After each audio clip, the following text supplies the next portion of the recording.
Bom dia aos que nos acompanham aqui na rede social. Nós estamos preparando a nossa live da manhã, né? E já quero poder antecipar que nós vamos mudar um pouco o nosso ritmo de trabalho, né? Porque justamente nós vínhamos numa pegada bastante intensa, né?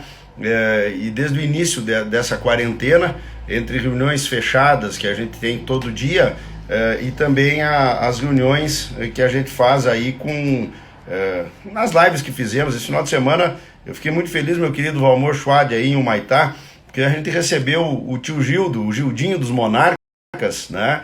E recebemos também com muito carinho o Edson Dutra, né? Ontem à tarde pudemos conversar, meu querido Daniel Badaraco aí na nossa Cruz Alta, né? Com o Ronaldo Coutinho do Climaterra. Até deu um problema, era para ser aqui no Instagram, ele não tinha Instagram, aí fomos lá para o Facebook, perdemos alguns parceiros de debate, mas está tudo disponível na rede social. Então o que eu quero dar uma atualizada para vocês, nós vamos começar a usar um pouco mais o Instagram com conversas mais pontuais, né? Aquelas conversas maiores do Facebook a gente vai manter, mas numa menor frequência, Pamela, né? A Pamela Fiuza em Espumoso, que inclusive vamos estar contigo em junho debatendo aí, você que faz um grande trabalho de assessoramento aos nossos produtores. Então eu tenho marcado para hoje, à tarde, né? Agora nós vamos falar com o Ricardo Alfonsin sobre o tema do endividamento agropecuário, a questão da reprudicial,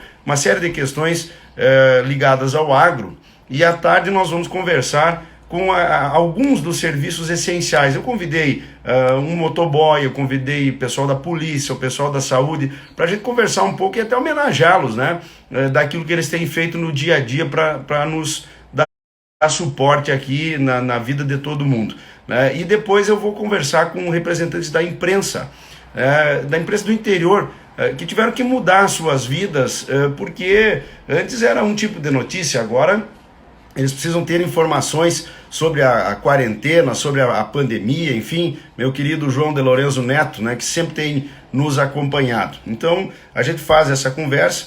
Eu tenho depois, na quinta-feira, uma conversa com o Dr. Bunazar, lá de São Paulo, ele que é advogado do Danilo Gentili, ele tem um peso importante. Nós vamos falar sobre a liberdade econômica no pós-pandemia, porque ele foi um dos que me ajudou nessa questão, meu caro Pandolfo, né, da liberdade econômica. Então teremos esses dois debates. Na segunda-feira, eu recebi um convite do senador Reis, vou participar lá na rede social dele às 19h30, né, e vamos aqui pela manhã agora conversar um pouco mais via Instagram. Amanhã eu vou receber o ex-ministro, ex-secretário, né, o Dacir Klein, ele que é um homem que tem uma experiência política, minha querida secretária Márcia Fattori, que está nos acompanhando, Alex Branquer, amigo, querido, é um prazer tê-lo aqui conosco. Então nós vamos ter essa conversa com o Dacir e depois com o Diogo Calil, né, que é o vice-presidente da AGEPO, Associação dos Jovens Empresários de Porto Alegre, né, para a gente saber como é que esse jovem empreendedor está vendo esse cenário, né? Muitos estavam começando seus negócios, muitos estavam querendo começar o seu pequeno negócio, e aí entra uma pandemia e vamos ter que ter uma retomada, né? Então vamos conversar com ele. Depois eu vou ir preparando alguns debates, né? Vou usar mais o horário da manhã, né, para a gente poder fazer conversas de meia hora, no máximo 40 minutos, tá? Para a gente poder ir dando uma diversificada, que a grande verdade, Jardel, é que hoje está todo mundo fazendo live, né? Porque está todo mundo em casa e ela, eu acho que sobrecarregou também, e acaba trazemos belos assuntos, mas que não alcançamos um público que merecia até poder ser alcançado. Então, como eu comecei muito cedo as lives, né? Eu acho que a gente já fez aí umas 30, né? Nós vamos dar uma adaptada justamente para esse novo cenário, né, que eu acho que a gente produz mais. Eu tenho já confirmado o Espiridião Amin, a doutora Tatiana Borsa, né, eu estou com a BIMAC confirmada também. Então uma série de questões aqui que a gente vai ir anunciando, mas vou usar mais para o debate aqui o Instagram, e lá no Facebook manter atualizado, obviamente, a rotina de todo dia. Apenas para aproveitar, enquanto o Dr. Ricardo Alfonsin não chega, né, dois assuntos que eu acho importantíssimos, né? Um é que o presidente Bolsonaro está insistindo em mudar a regra, o procedimento para o uso da cloroquina. Eu deixei bem claro aqui, acho que é uma perda de tempo esse debate, porque a cloroquina cloroquina não é proibida, ela está autorizada, né?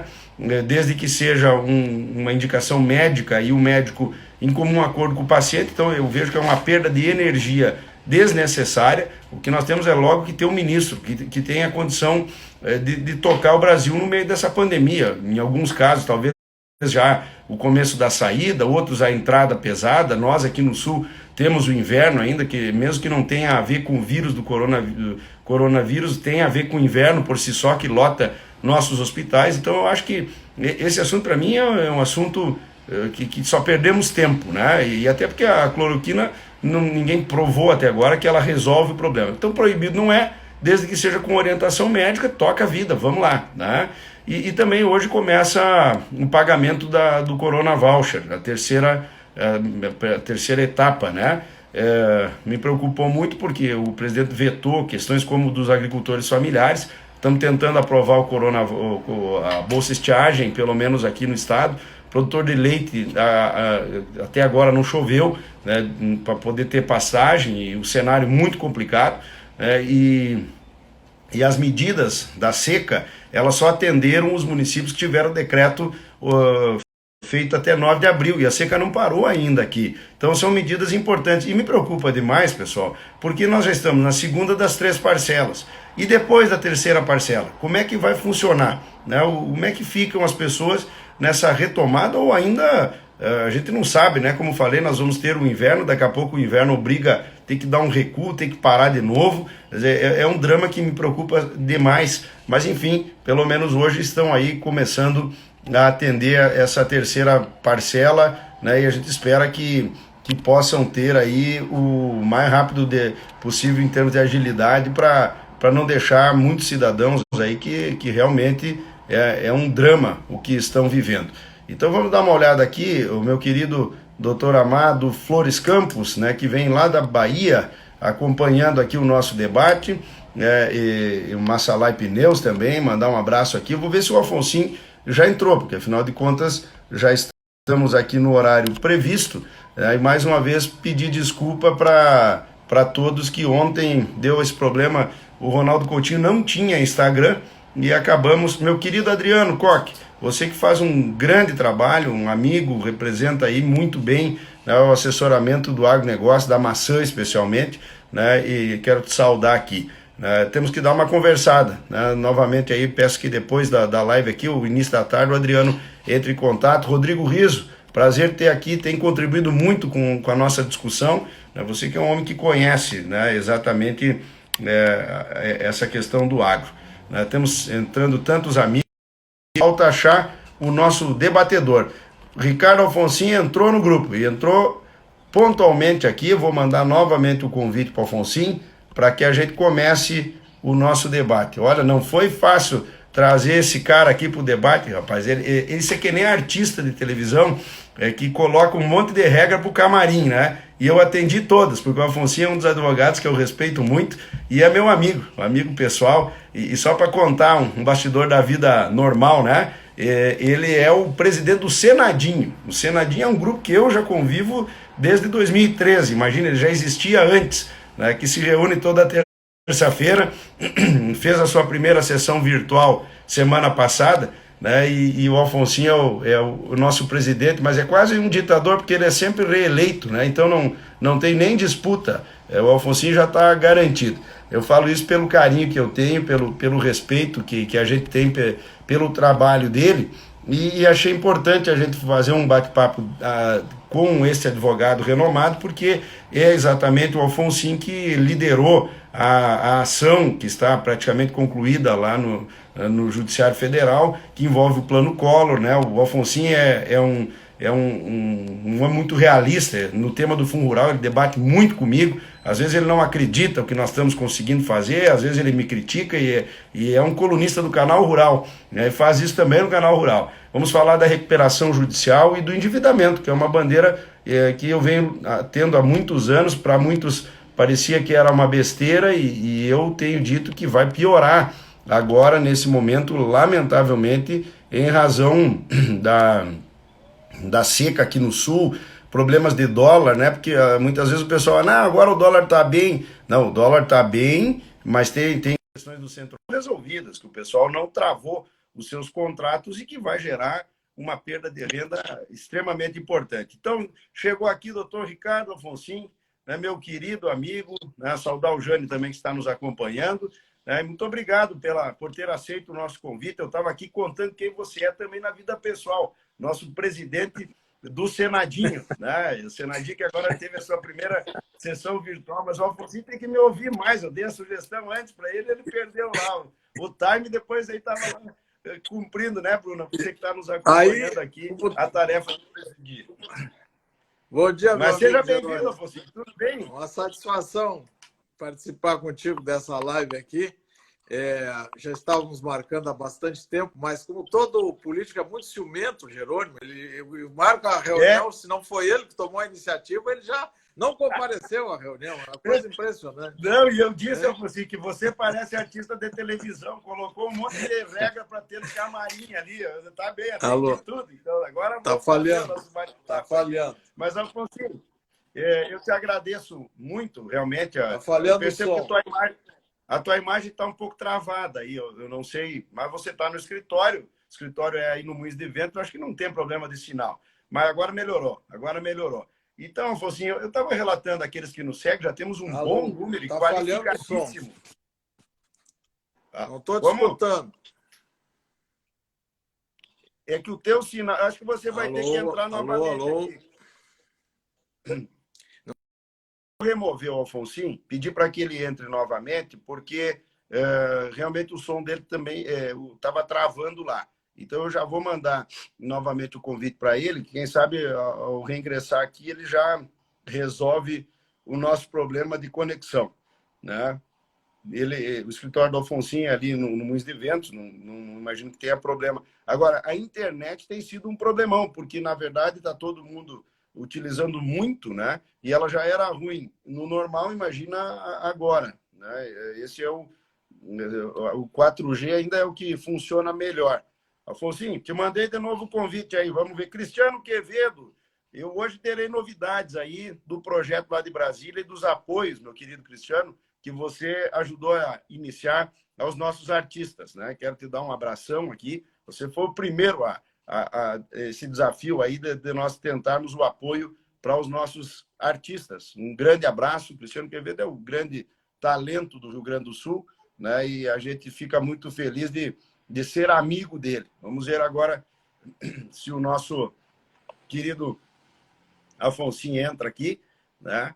Eu já mandei o convite, já está conectando. Simon da Euluso, tudo bem? Aí, Casca. Agora vai dar. Mas, viu, Alfonsin? Então, eu estava relatando a todos os seguidores, temos aqui um grupo selecionadíssimo. Olha, estou muito feliz. Por isso que é bom a gente conversar com gente que tem prestígio, porque aí fica boa a nossa sequência aqui de seguidores. Mas eu dizia, Alfonsin, que resolvemos falar sobre esse conjunto de situações que envolvem o agronegócio. Eu falei muito que até em pontos que nós divergimos da forma de atuar como Fundo Rural, que eu hoje de manhã ainda conversava com a Receita Federal, devemos ter novidades agora nesta semana. O secretário Frederico Faber está tratando conosco lá, porque eu acho que é incoerente, né? Temos a prorrogação do Refis e cobrança de um passivo integralmente agora, dia 29, no meio de uma seca, né?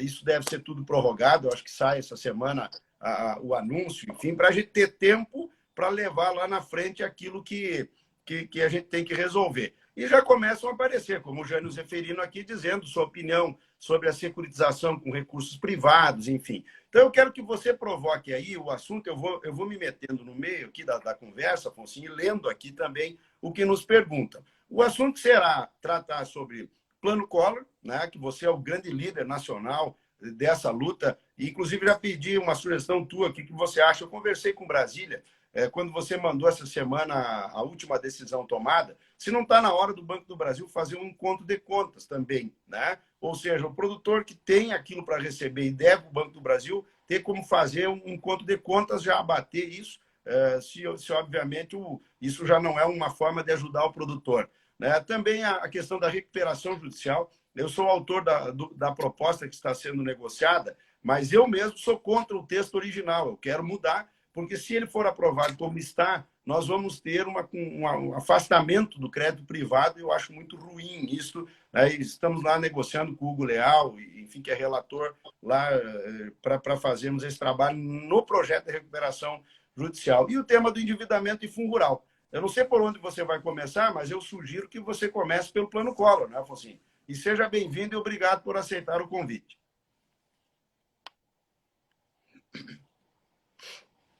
O Afonso parece que está com o sinal meio truncado lá.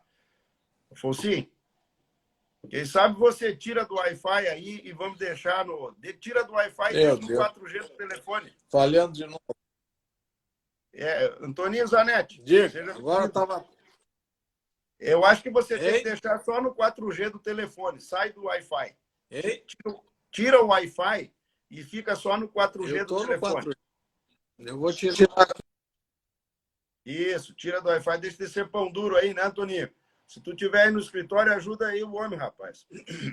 Meu querido Diego Esteves, olha, lidar com a internet é sempre muito complicado, né? E quero agradecer a um público maravilhoso. Agora eu acho que vai, olha aí, ó. Viu? Deixa ser pão duro, rapaz. Agora tá dando certo, olha aí, ó. A palavra tá contigo, Afonso. Tá bom, deixa eu falar o seguinte, Jerônimo. Começando pelo nosso assunto do Plano Collor, 20... coisa impressionante, né? Esse tempo todo, uma situação que já estava consolidada na Justiça quando se entrou com essa ação civil pública e chegou a prescrever em 2010 e a ação civil pública salvou novamente essa situação para a devolução dessa diferença para todo o país. Então, a semana passada foi julgado o segundo embargo de declaração do Banco do Brasil, nos embargos de divergência que nem ele era parte, e em termos de STJ, que seria o tribunal competente, o Tribunal Superior competente para esse assunto, está esgotado, no meu entendimento, não tem mais recurso a ser feito. O STF já decidiu essa matéria, não é matéria deles, é matéria infraconstitucional. Então, eu espero que daqui em diante as ações que estão aí ajuizadas, cada um tem que ajuizar individualmente suas ações para buscar essa diferença aí ao longo do tempo, corrigindo parcialmente esse problema, porque você sabe muito bem, Jerônimo, que quantas pessoas venderam suas propriedades para pagar essa conta lá atrás, venderam parte da propriedade, venderam por preço vil, pressionados numa situação aquele temor de ser executado pelo Banco do Brasil. Na época, o cara que era executado pelo Banco do Brasil era um doente na cidade, andava se escondendo, isso aí é executado do banco e tal. Então, realmente, essa é uma coisa, 24 anos, elas ficaram excluídas do crédito. Os juros, na época, eram extraordinariamente altos no crédito rural, nós tínhamos 24% de juros, até 24%, mais correção pela poupança, juros de inadimplência altíssimos. Então, tudo isso foi rolado no tempo, nós estamos até hoje aí ainda com essa questão de PESA, securitização, e muita gente foi excluída e hoje está fora do crédito rural. E o banco tem uma cláusula pétrea que quem teve desconto para fazer a negociação dessa do PESA, só devolvendo, teoricamente, essa diferença para poder voltar ao crédito. Então, tudo isso desorganizou completamente o crédito rural. As pessoas ficaram fora do crédito. Nós temos hoje o crédito atende 30%, 30%, 40% só dos produtores brasileiros, crédito oficial. E nós sabemos que foram buscar fora, foram buscar em fornecedores, trades e outras. Então, tudo isso, né? Vamos ver se agora conseguimos, ao menos, devolver parte desse valor aos nossos produtores por todo o país, aí, com essa decisão que foi publicada a semana passada. É uma longa história, né? Que eu tive a oportunidade de acompanhar desde lá daquela CPMI, que foi criada em 93, por iniciativa do então deputado Vitor Facione. As entidades todas participaram daquela longa, não foi até tão longa, mas todas as autoridades tiveram. Fernando Henrique Cardoso era ministro da Fazenda, todo mundo participou, era no Itamar ainda aquilo, mas vamos ver agora se chegamos ao final dessa longa história, essa novela interminável. Bem, Afonso, aqui a Cris, os nomes aqui são alterados, mas a Cris Castro Pivetta, ela faz um questionamento O fato da Justiça Federal se julgar incompetente para julgar as execuções contra o Banco do Brasil, remetendo para a Justiça Estadual, isso, como é que fica isso no teu ponto de vista? Se demora demais? Depois nós temos aqui Não, isso, no meu ponto de vista, está certo. Deixa eu só colocar já outra pergunta. A Patrícia Vione, ela pergunta se tem perspectiva dos depósitos disso. E eu coloco aquilo que disse antes. O que você acha de trabalharmos junto ao Banco do Brasil logo um acerto de contas nisso aí? Aí tem que depende do banco, né? Porque às vezes a negociação não é tão favorável, que eu tenho visto. Mas o banco até agora, em relação às dívidas as antigas, o antigo plano Collor, ele até tem procurado negociar. Quanto a esse, ele ainda está usando todos os prazos de recursos e coisa, eu não sei se conseguiria nesse momento.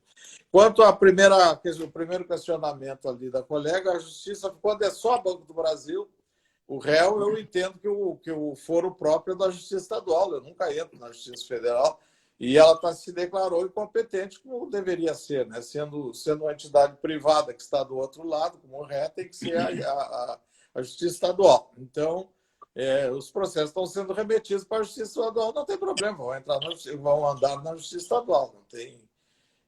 Quem entrou na federal vai para a estadual, vai seguir na estadual. Bem, e a perspectiva, Afonso, como é que você enxerga a perspectiva disso se concluir e o produtor receber isso? Gerônimo, como é uma questão que não envolve mérito, o mérito já foi julgado, uma cobrança de conta. Você tem que provar que tem o crédito, o montante dele e entrar em juízo, juntando o seu contrato que estava em aberto, tanto de custeio como de investimentos, aberto lá em março de 90, que foi quando houve o Plano Collor, e aqueles contratos que estavam em aberto, tanto de investimento como custeio, você, tirando a cópia dele no registro de imóveis, entra com a ação pedindo, e faz o cálculo e entra com a ação pedindo o valor do seu crédito. Então, teoricamente, ele tem que andar rápido, porque não tem discussão, né? Se a pessoa está enquadrada naquele processo, se o crédito dele era reajustado pela poupança e estava em aberto em março de 90, ele tem que entrar com o seu contrato e pedir o ressarcimento. Aí sempre tem, justiça é justiça, sempre tem a demora, mas é uma demora menor do que os outros processos normais, de ação ordinária, que tem discussão de mérito, aí mais complicado. Bem, mas eu acho que agora as coisas devem andar. Para a gente poder ir...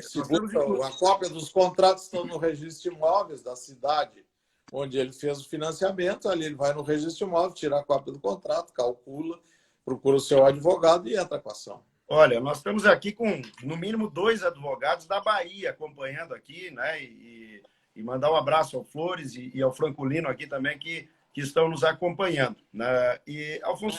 Francolino, nosso amigo. Francolino. Isso. Antes de entrarmos na discussão sobre o endividamento, que isso também gerou, agora o Marco Antônio que chega lá de Minas Gerais também, né? Gerou endividamento. Qual é a orientação que você dá aos produtores nesse momento com relação ainda a alguma etapa da questão do Plano Collor? Acho que é importante a gente deixar bem claro aí para todos. Os produtores têm que pegar a documentação própria, né? Que é essa, busca no registro de imóveis, os contratos que tinha na época, se analisado se eles se enquadram, se o indexador é a poupança e se estava em aberto naquele ano, de março de 90, e aí ele entra em juízo para buscar essa diferença. São ações individuais, né? Que cada um tem que entrar. Pode escolher, são 3 réus, Banco do Brasil, a União e o Banco Central, mas aí sempre se sabe que nos outros réus as coisas são mais demoradas, teriam precatório, essas coisas todas para receber depois. Então, para é encerrar aqui, né, essa parte, eu não posso deixar de ler, mandar um abraço ao Fábio, da Nova Tec, lá em Juí.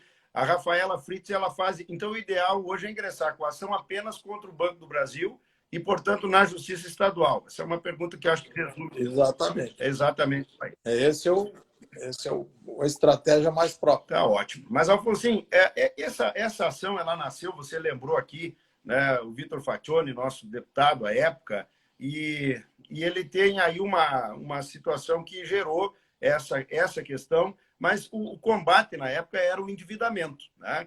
No meu ponto de vista, nasceu PESA e securitização, acho que organizou naquele momento bastante a vida do produtor, mas a política pública deixou tudo solto e no meu ponto de vista, hoje, nós temos um processo mais complexo, né, de endividamento ainda. Né? E eu, há 4 anos atrás, resolvi, mobilizado aí pelos produtores lá de Tapes, poder dar uma analisada no endividamento do produtor rural. Muitos me chamaram de maluco, me disseram, meu querido Framil, que nos acompanha aqui, a Pamela, depois eu vou ver as perguntas e vou passar todas para o Alfonsinho, que enquanto eu falo eu não vou ler as perguntas, mas eu recupero elas aqui.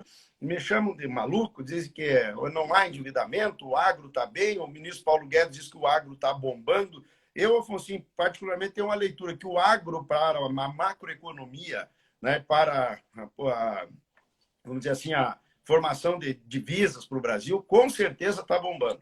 Né? Infelizmente, temos uma perda terrível aqui no Sul, mas em números a safra é muito grande. Agora, há tempo, no meu ponto de vista, o produtor não vem tendo renda, né? Porque não há também previsibilidade. Você tem uma hora que tu faz a lavoura, agora quase 6 o dólar, depois não sabe a quanto vai comercializar, né? Situações aí do Centro-Oeste, onde os contratos foram feitos o dólar a um valor, não foram travados, hoje os contratos estão com muita dívida, perdas, enfim. Esse tema do endividamento, como é que você enxerga e como é que você tem tratado isso na advocacia? Você que, além de tudo, ainda comanda o nosso IEJUR, que é o Instituto de Estudos Jurídicos Rurais, que tenho muito orgulho de fazer parte, por bondade do amigo, sou convidado aí para fazer parte dele. Acho que essa orientação é boa. E homenageado. Passado para o pessoal. E homenageado. Homenageado, né? Fazer parte como homenageado, porque não teria esse cacife para dar palpite lá.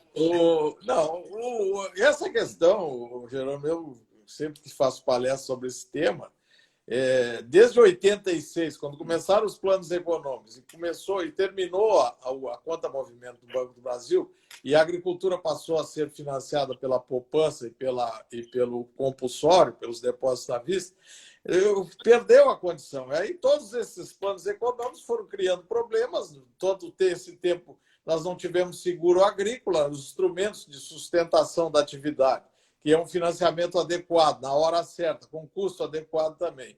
O seguro agrícola e mais instrumentos de comercialização para que não tenhamos preços aviltados na hora da safra. Nada disso funcionou nesses 30 anos aí, né? Mais de 30, desde 86, dá quanto isso aí? Dá 34 anos, é isso? Então, nós temos essa desorganização do crédito. Acontecem situações como essa, como aconteceu no Rio Grande do Sul agora. Você não tendo seguro, né? Não tendo essa condição, e hoje devendo todo esse monte, essa dívida que você tem, junto a fornecedores e as trades cerealistas que não têm um instrumento de negociação, realmente cada solavanco desse se agrega problemas à atividade. E como você disse, a atividade tem lucro, não anda, pouco do seguinte, todas essas coisas não tem, então nós vamos vivendo nesses soluços aí ao longo do tempo, né? Infelizmente, né, sempre se agregando, nunca se teve uma solução abrangente, né? Lá naquela época, depois daquela CPMI, teve essa ação civil pública, teve os caminhonaços que nós tivemos, né, participando lá de Brasília, dali saiu a securitização e o PESA, que, teoricamente, a securitização, especialmente depois, ficou uma boa solução, porque não teve correção monetária, ela ficou pelo valor do juro só. Então, mas isso aí veio em cima e essas pessoas fora do crédito, a atividade desorganizada em todo o país. Então, realmente, né, nós temos uma situação. Hoje, você é o que mais fala sobre isso, desse problema nacional, porque as pessoas é tech, é pop, é água, é tudo, né? Na Globo todos os dias, quer dizer, a imagem que o Brasil tem é que está todo mundo nadando em dinheiro, sem problema nenhum, que a coisa está fácil, né? A gente sabe que a situação é muito complicada.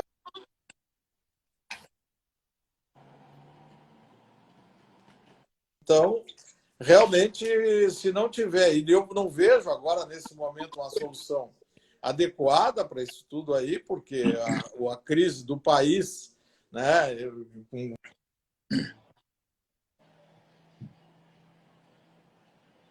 o sinal do Alfonsinho está um pouco... Da pandemia, nós temos todos esses problemas em conjunto. Então, é uma coisa que ficou muito complicado. As pessoas vão ter que ter muita... Está cortando? Agora melhorou um pouquinho. Alô? Oi, pode falar.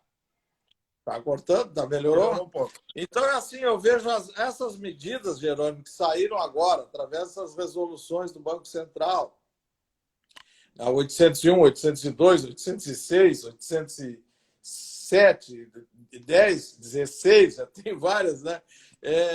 São coisas muito paliativas, né? Nós estamos transferindo o problema para mais adiante, estamos sabendo você transferir em 7 anos uma dívida. Outros nem vão conseguir isso, com 8% de juros ao ano. Quando a Selic está 3%, quer dizer, é prorrogar a situação de óbito, né? Nós vamos ter, o produtor vai ter que ter muita consciência do que está fazendo. Às vezes o cara até nem precisa tanto dessa prorrogação, é melhor que ele saia fora desse endividamento, arrume uma solução de não se endividar mais. Eu vejo que os bancos particulares estão criando faixas de financiamentos para tirar, até com juros um pouco menores, mas para tirar o produtor do crédito rural. Ele está fazendo que o produtor vá para uma outra linha de crédito, que aí, quando vencer, ele não vai ter o manual de crédito rural para lhe dar sustentação, e aí ele vai ter problemas lá na frente, como já aconteceu no passado. Então, realmente, nós temos aí todos esses instrumentos que até não estão funcionando, e aqui no Rio Grande do Sul, a questão dos decretos, que não foram resolvidos ainda, as cooperativas não tiveram acesso ao crédito que foi definido a elas, porque muitas delas a questão do decreto não atinge. Então, tanto agora, saiu essa 4.816, né, que deu condições agora de trazer para dentro o pessoal do Pronamp e a questão do BNDES, em parte, né, agora. Cortou.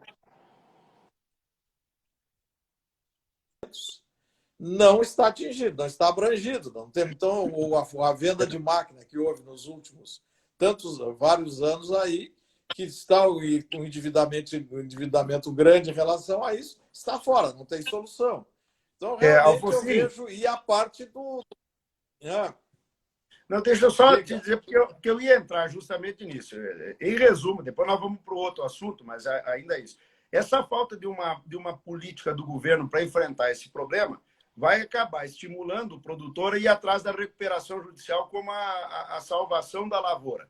E depois nós vamos falar da recuperação judicial. Sim. E eu tinha justamente anotado aqui, para conversar contigo, primeiro dizer aqui ao Dirceu, que ele pergunta se a questão ainda lá do plano Collor não é mais rápido na federal, você já respondeu que é estadual. A Pamela está nos dizendo que espumosos já estão em execução e as que entraram na Justiça Estadual em sentença também.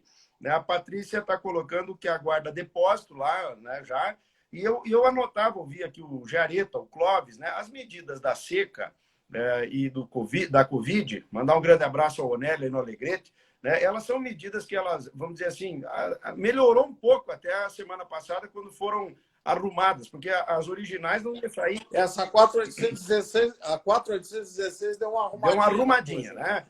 Melhorou um pouco aí para ter... Por isso nós estávamos no manual de crédito rural caso a caso, e era isso. E ainda que não fuja muito, eu ainda entendo também, assim, que isso expulsa o produtor do sistema de crédito oficial também. Você, às vezes, faz uma prorrogação dessa, mas vai ter que arrumar um jeito de fazer a próxima lavoura. Isso é terrível, né? Segue aquilo que você disse lá atrás do Plano Collor, que desde lá nós vamos tirando gente da capacidade de crédito e gerando endividamento. Mas dois assuntos que eu acho fundamental. O PSI, tá? O PSI que não entrou. E o argumento do Tesouro, eu estive conversando com eles lá, é que o Tesouro não quis atender o agro, porque o PSI também financia outros equipamentos de outros setores produtivos, inclusive industriais, né? Então, não teria dinheiro para tudo. E a mesma coisa não foi decidido com relação ao decreto. Meu querido Omar Vene, que está nos seguindo aqui, o Fernando Moraes, da Encruzilhada, né? Os decretos tendo validade até 9 de abril, e o governo não fez mais ampliado isso também por questão de recursos, além de tudo é uma injustiça, porque a seca no Rio Grande do Sul ela não parou ainda, né? Nós temos agora a produção de leite, principalmente. Não foi essa chuvinha, né, Marvene, que aí em Santiago, chuva boa, que deu 150 milímetros, que resolveu o problema, né? Foi uma chuva usada como uma referência, mas teve lugares que não choveu e a seca continua. E eu estou trabalhando, hoje mesmo formalizei mais uma vez ao ministro Guedes, à ministra Tereza, né? Honestamente, eu acho que a Tereza precisa vir mais firme nessa questão. Eu sei que está lá no meio de uma crise política, mas esse problema do endividamento, o Ministério da Agricultura não pode continuar fugindo, e não é de agora, vem de outros tempos já, que não querem falar do assunto. Então, como é que a gente orienta? Tem produtores que estão nos acompanhando aqui, que já tiveram, inclusive, que pagar o PSI, mas como é que vão pagar o resto dos compromissos, né? Então, eu acho que essas duas questões são Vai debitado importantíssimas na para você conta, falar. né? Debita na conta. Agora você vê uma coisa, a questão do fora banco, né? Nós estamos falando só no banco. Sim. O fora banco, nós estamos sem solução. Né? O nosso querido Antônio da Luz está fazendo aí pela Farsul uma operação estruturada, que o BNDES até já autorizou um piloto numa cooperativa e numa cerealista para ver a possibilidade. E com toda a franqueza, né, Alfonso? Né? Deixa eu só te interromper.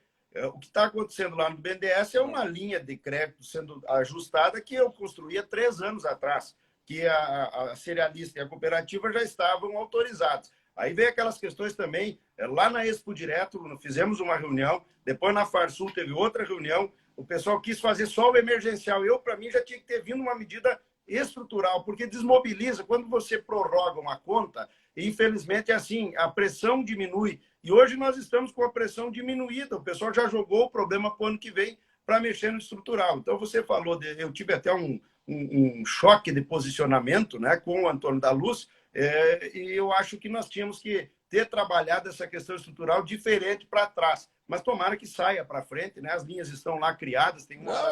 Que é muito complicado, são operações complicadas e que realmente o BN10 não tem esse perfil. Ele é acostumado, o foco dele sempre foi a indústria, né? O crédito rural sempre foi complicado dentro do BNDES. E o banco para grandes construtoras, para grandes conglomerados, é fácil de tirar dinheiro lá, não tem muita burocracia. Mas se sabe que no crédito rural sempre foi complicado no BNDES e na hora de dar solução para o endividamento, o BNDES é terrível, é muito ruim.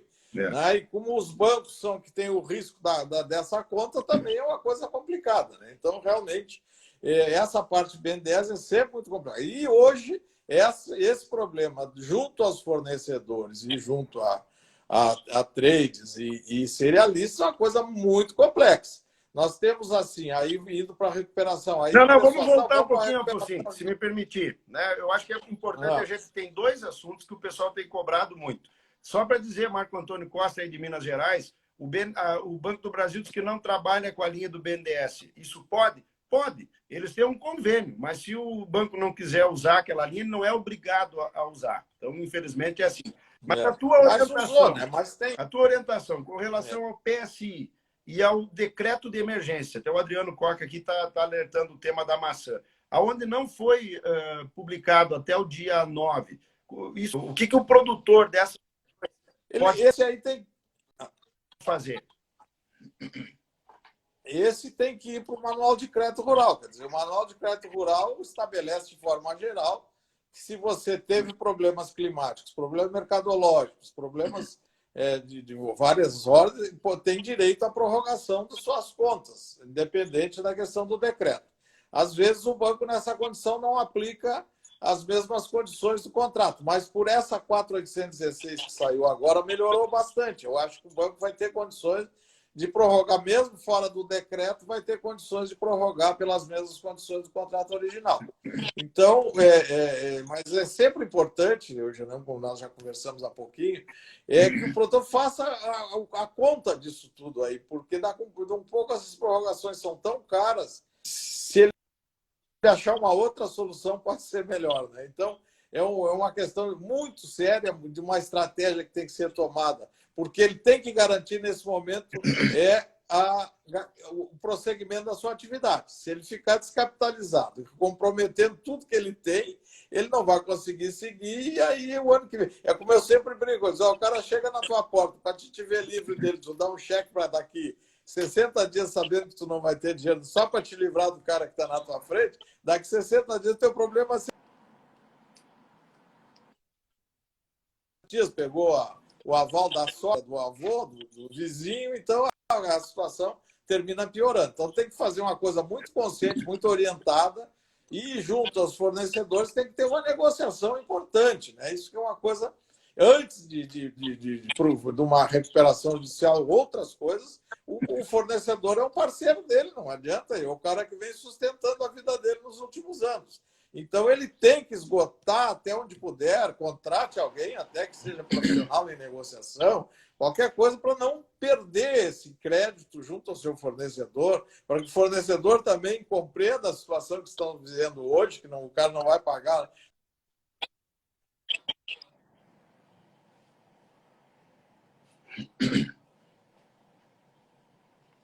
O sinal do Afonsinho nós vamos ter que mandar arrumar lá no mês de evento lá, rapaz. Ele dá uma surgida aqui e deixa o nosso circuito meio interrompido aqui. E agora ficou bastante tempo, mas é isso que eu digo. Eu sigo pressionando o governo, eu vejo bastante dificuldade. Ainda acredito que dá para a gente ter alguma situação melhor. O Fonseca acabou caindo aqui, eu vou tentar chamar, porque nós vamos entrar em dois outros assuntos importantes, que é a recuperação judicial, né, e o fundo rural. Mas agora o sistema realmente está bem complicado aqui. Não da minha parte, me parece, mas me parece que o Alfonsinho está numa área que não tem um sinal muito bom. Né? Vamos fazer mais uma tentativa. É uma pena porque a gente marca as reuniões, cria uma expectativa e como ontem o Coutinho não tinha o sistema, acabamos perdendo e eu estou muito feliz aqui com a audiência no Instagram. Né? Estamos aqui. Que bom que voltasse. Então, Mas eu não sei, eu então, estava finalizando, eu não sei se chegasse a escutar o que eu falei, porque ele tem que esgotar uma negociação ao limite. Não perder o seu fornecedor. O que eu vejo é que... Parceiro, É claro, porque ele não pode.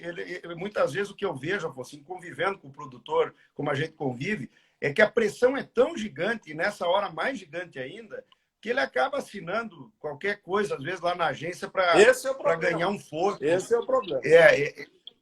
Isso é triste, né? Então é importante te ouvir. Eu vou seguir trabalhando as questões do PSI e dos decretos, Afonso.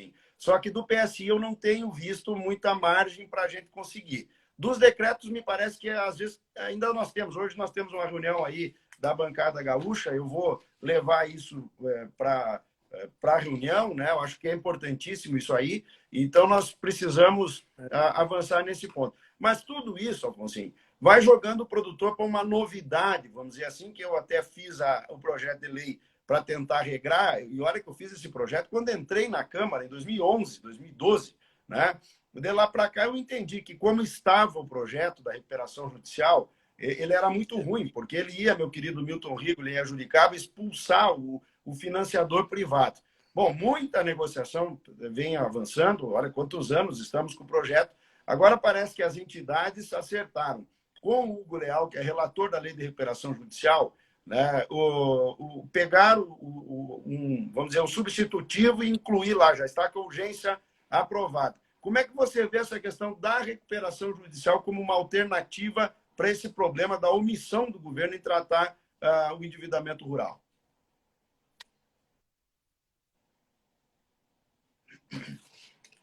Pois é. Não, eu vejo assim, né? Eu tenho até...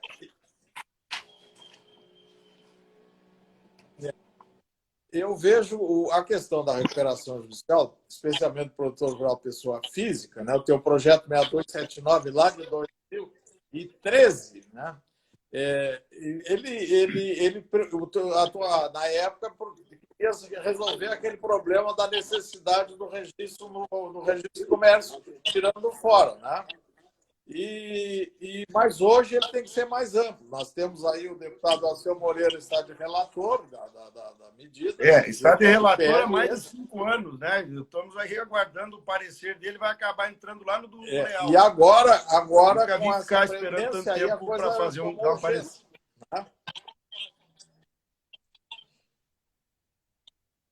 Então é o seguinte.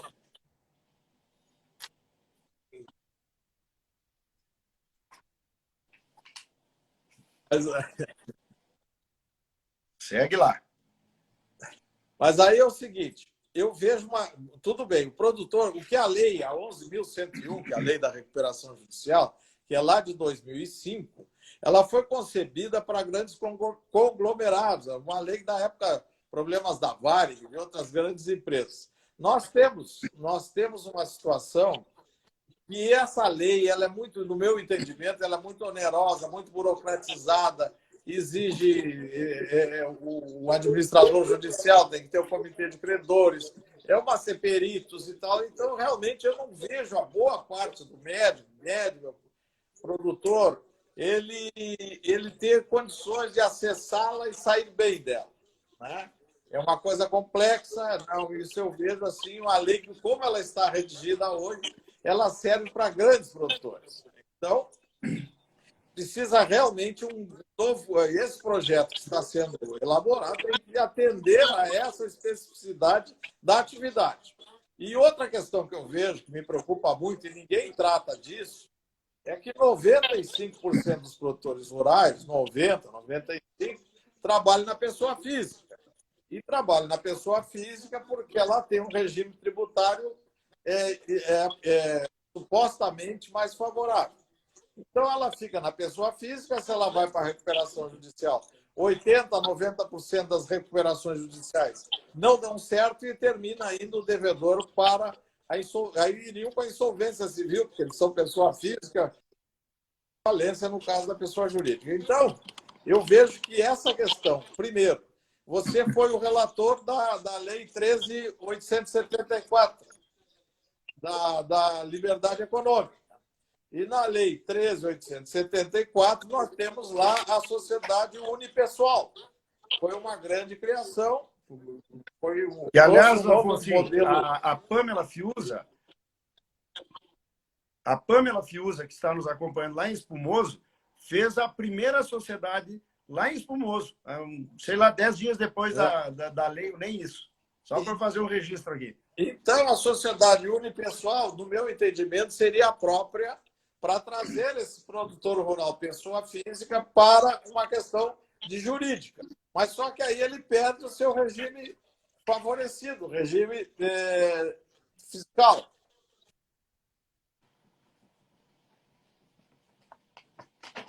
Então, assim, com a unipessoal tinha que trazer o regime tributário. Não precisa nem lei, seria pela Receita Federal ele trazer o regime tributário da pessoa física para essa unipessoal. Então, ali, o produtor deixaria de ter essa informalidade que ele vive hoje, trabalhando misturando as contabilidades pessoais da sua casa com a atividade empresarial. Quem fatura esse montante, né, que o ano todo, o faturamento no produtor rural é muito alto. Então, ele tem que ter, ele não pode ficar trabalhando, no meu entender, na pessoa física. E essa sociedade unipessoal, ela cria essa oportunidade para ele se regularizar, desde que a gente trouxesse esse regime tributário da pessoa física para a unipessoal. Aí ele não teria o regime tributário, se organizaria.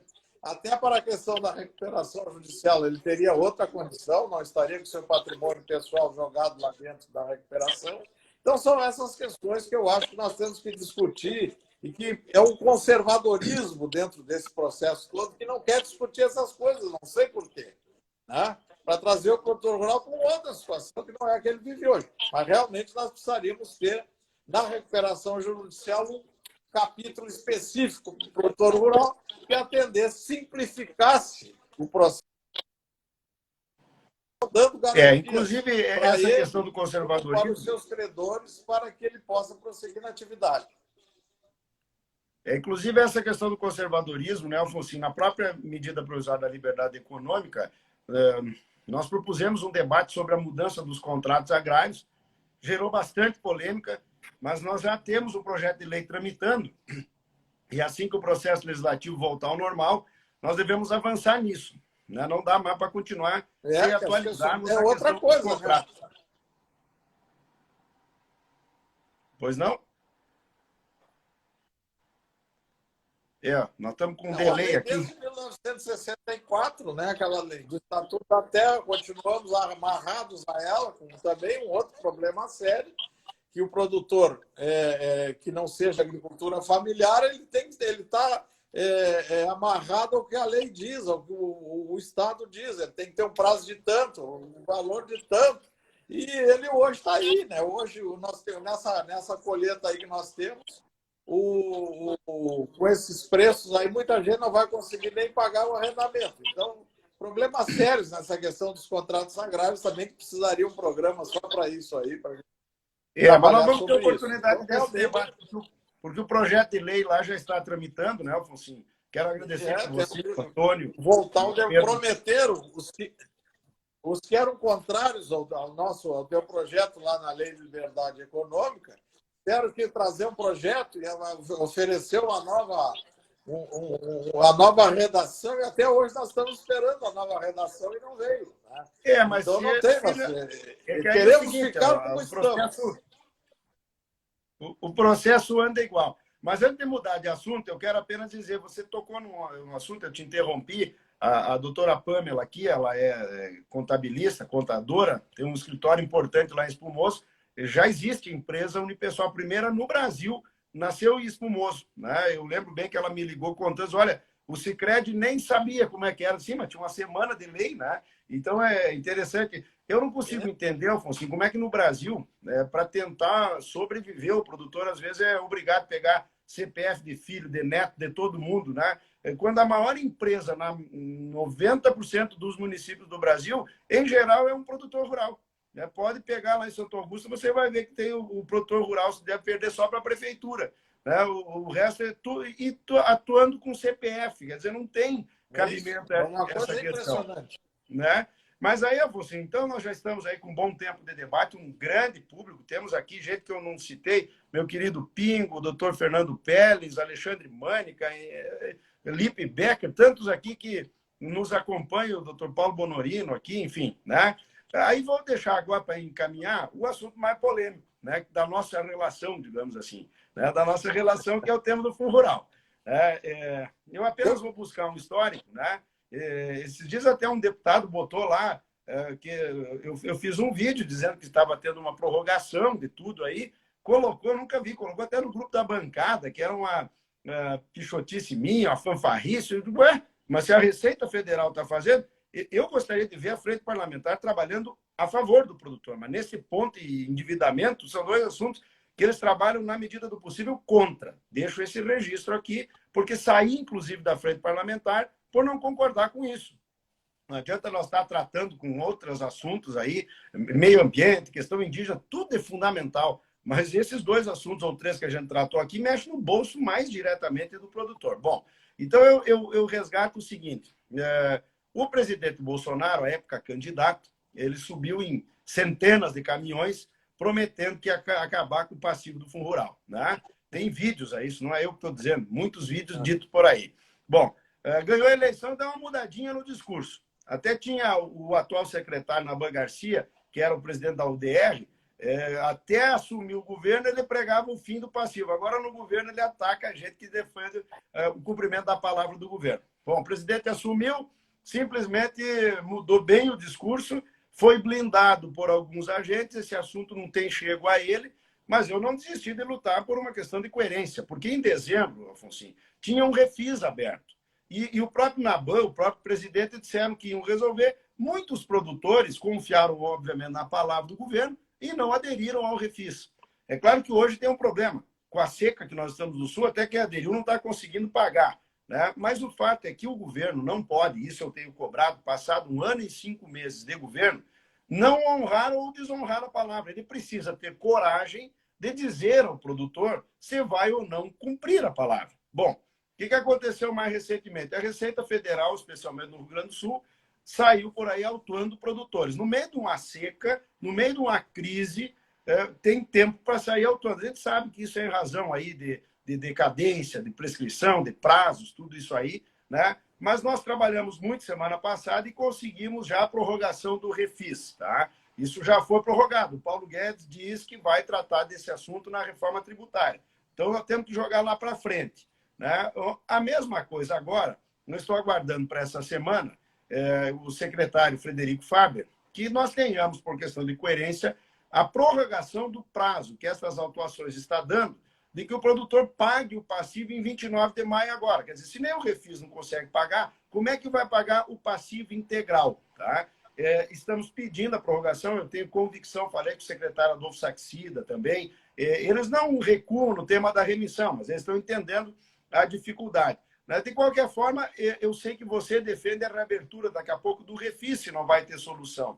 Mas eu defendo que o governo tem que vir a público dizer o que fará com a sua promessa, porque é uma injustiça com o produtor rural, neste momento mais ainda, essa indefinição. Quero te ouvir sobre esse tema, até me criticando, eu quero te ouvir. Em primeiro lugar, eu quero te cumprimentar pelo seguinte.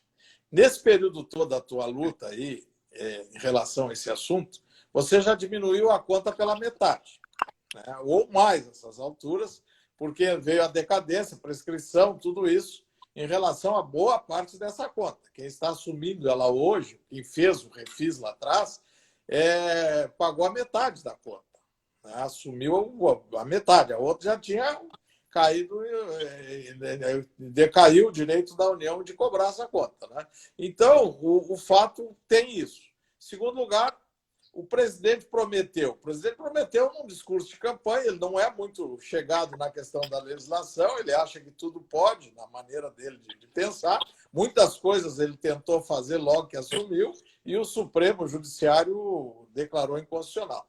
Eu não vejo condições dele fazer remissão, isso é uma coisa que eu tenho sustentado há muito tempo, e quanto mais passa o tempo, pior fica, né?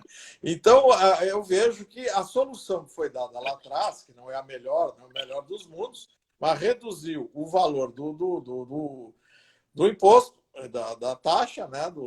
da alíquota, e, além disso, permitiu que o produtor optasse pela folha de pagamento ou pelo faturamento, que é uma coisa importante, porque você tem situações diferentes, dependendo da atividade, que a folha de pagamento é muito melhor e ele era obrigado a recolher sobre o faturamento. Então, isso aí já foi uma melhora muito grande, a redução da alíquota, a condição de pagamento naquele período de 176 meses. Então, quem entrou, meus clientes que eu recomendei na ocasião, que deveriam fazer para não correr o risco de ficarem nessa condição de inadimplência por um valor extraordinário, né? E, além de tudo, naquela posição ali, não teve juros nem correção monetária na conta. Quer dizer, era uma conta de 10 anos ou mais, sem juros, sem os últimos 5 que nós estávamos prescritos. Quer dizer, isso melhorou muito a conta na hora de pagar, e ela teve descontos, tudo isso. Bom, então, realmente, eu não vejo condição eu sou muito claro, sempre te disse isso nas nossas conversas sobre o assunto, que eu não acreditava e não acredito cada vez menos em remissão, né? Só se nós entrarmos num processo e a Constituição vai ser rasgada. Então, o que eu penso assim? Teria que reabrir esse prazo. Diz que quer tratar do assunto na reforma tributária para tentar exatamente... Mas aí o que pode criar, que eu sempre achei que pode ser feito, é um bônus de adimplência. Quer dizer, quem pagar dentro do Refis, pagar de certa forma, vai ter um desconto X para diminuir de uma forma de amenizar essa situação. Esta era a proposta que estávamos negociando em dezembro do ano passado, que depois simplesmente sumiu a proposta. Então, realmente, eu acho que tem que ir por este caminho e trazer esse povo todo para regularização, porque ficaram com questão, sendo autuados, tendo que contratar advogado para se defender e prosseguir, não tem CND. Então, aí é uma coisa complicada para a continuidade de sua atividade. Então, eu imagino, não tenho esse dado, que o grande volume hoje desse passivo ele está vinculado à indústria que cobrou do produtor e não recolheu, ou que não cobrou e não recolheu. Nós temos um universo que eu sei muito grande na área de frigoríficos, na área de cerealistas, que são devedores com um volume bastante grande. E esses, assim, num refis, eu acho que não tem, num novo refis. Afonso, cortou de novo. Nós temos um problema aqui, ó. Nós temos 50 segundos de vídeo, já estamos com 1 hora aqui, viu, Afonso? Nós temos 47 Está segundos terminando a apenas minha aqui, tá bateria, ainda bem. É, mas esse assunto eu quero dizer a você, nós vamos ter essa semana novidades. E aí eu acho que nós marcamos lá na frente um novo debate sobre o Mas Fundo eu Rural. sempre faço esse apelo. O apelo, reabre o prazo. Vamos ver. Traz esse Tá bem, meu povo querido pra amigo? Vai dar certo no final, pode ter certeza. Quero te agradecer, Tomara. agradecer a todos que nos acompanharam. E um prazer muito grande aqui. Foi uma grande audiência, viu, Afonsinho? Resolvidas, que o pessoal não travou os seus contratos e que vai gerar uma perda de renda extremamente importante. Então, chegou aqui o doutor Ricardo Afonsinho, né, meu querido amigo, né, saudar o Jane também que está nos acompanhando. Né, muito obrigado por ter aceito o nosso convite. Eu estava aqui contando quem você é também na vida pessoal.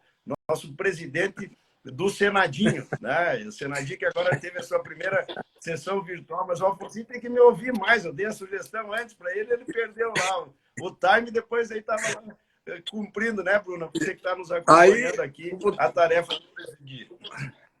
Bom dia, mas meu seja amigo bem-vindo, Jerônimo. Afonso. Tudo bem? Uma satisfação participar contigo dessa live aqui.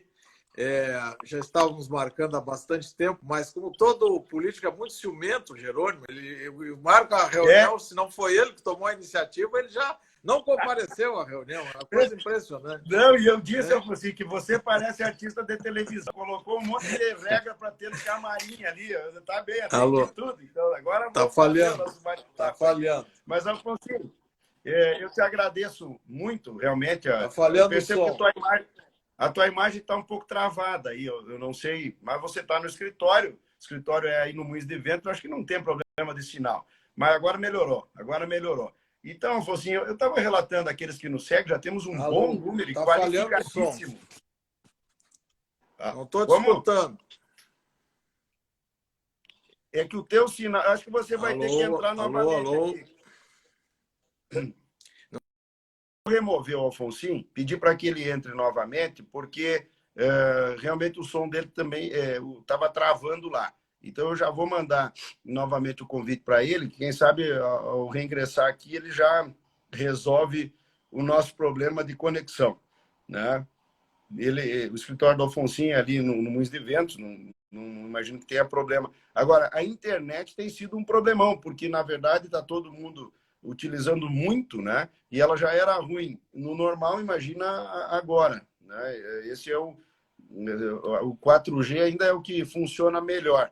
Afonsinho, te mandei de novo o convite aí. Vamos ver. Cristiano Quevedo, eu hoje terei novidades aí do projeto lá de Brasília e dos apoios, meu querido Cristiano, que você ajudou a iniciar aos nossos artistas. Né? Quero te dar um abração aqui. Você foi o primeiro a esse desafio aí de nós tentarmos o apoio para os nossos artistas. Um grande abraço. O Cristiano Quevedo é o grande talento do Rio Grande do Sul, né? E a gente fica muito feliz de ser amigo dele. Vamos ver agora se o nosso querido Afonsinho entra aqui, né?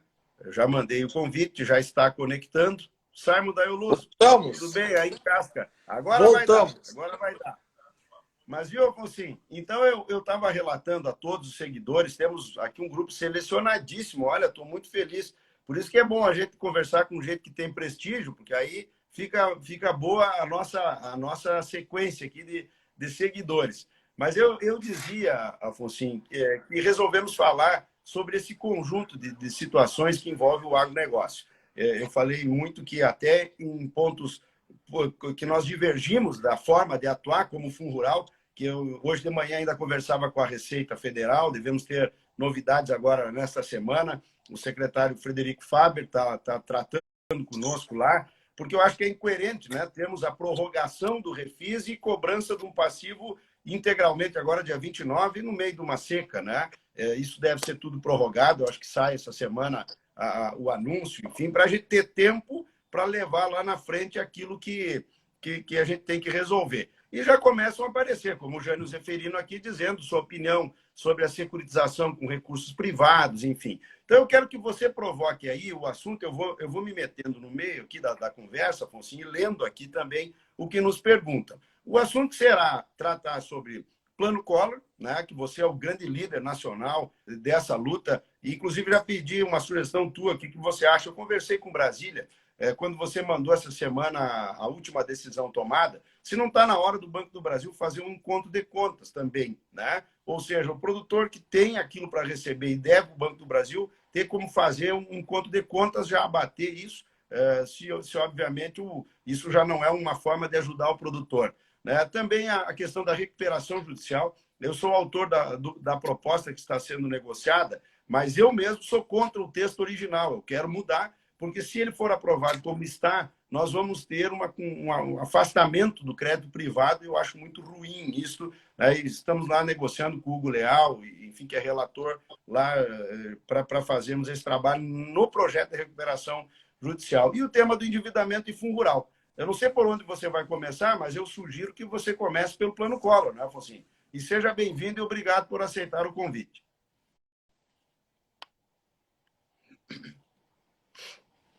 O Afonso parece que está com o sinal meio truncado lá.